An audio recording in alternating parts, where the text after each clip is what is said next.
I don't know just why they wanted to call this a confession. I certainly don't feel guilty about being a Republican. I've always been a Republican. My father is, his father was. The whole family is a Republican family.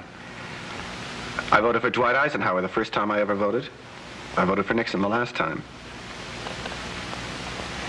But when we come to Senator Goldwater, now it seems to me we're up against a very different kind of a man.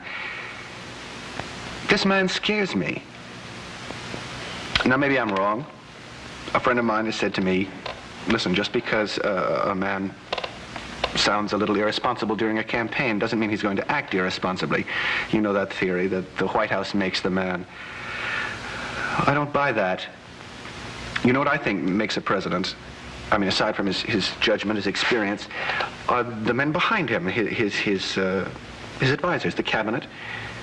And so many men with strange ideas are working for Goldwater. You'll hear a lot about what these guys are against. They seem to be against just about everything, but what are they for? The hardest thing for me about this whole campaign is to sort out one Goldwater statement from another. A reporter will go to Senator Goldwater and he'll say, Senator, on such and such a day you said, and I quote, blah, blah, blah, whatever it is, end quote. And then Goldwater says, well, I wouldn't put it that way.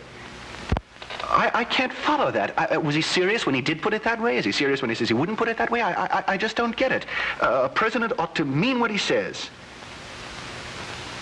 President Johnson, now, Johnson at least is talking about facts.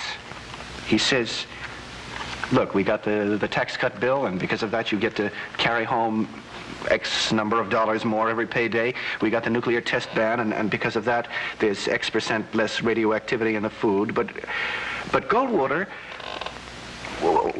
often you can't, I can't figure out just what Goldwater means by the things he says. I read now where he says, a craven fear of death is sweeping across America.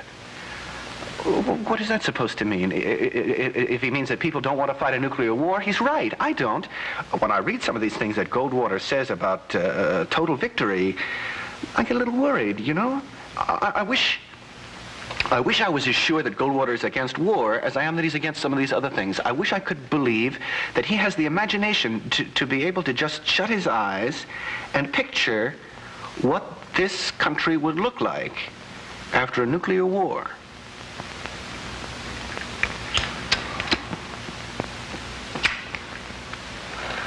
Sometimes I wish I'd been at that convention in San Francisco. I mean, I wish I'd been a delegate. I really do, because I would have fought, you know? And I wouldn't have worried so much about party unity, because if you unite behind a man you don't believe in, it's a lie. I tell you, those people who got control of that convention, who are they? I mean, when the head of the Ku Klux Klan, when all these weird groups come out in favor of the candidate of my party, either they're not Republicans or I'm not. I've thought about just not voting in this election, just staying home, but you can't do that, because that's saying you don't care who wins, and I do care. I think my party made a bad mistake in San Francisco, and I'm going to have to vote against that mistake on the 3rd of November. Vote for President Johnson on November 3rd. The stakes are too high for you to stay home.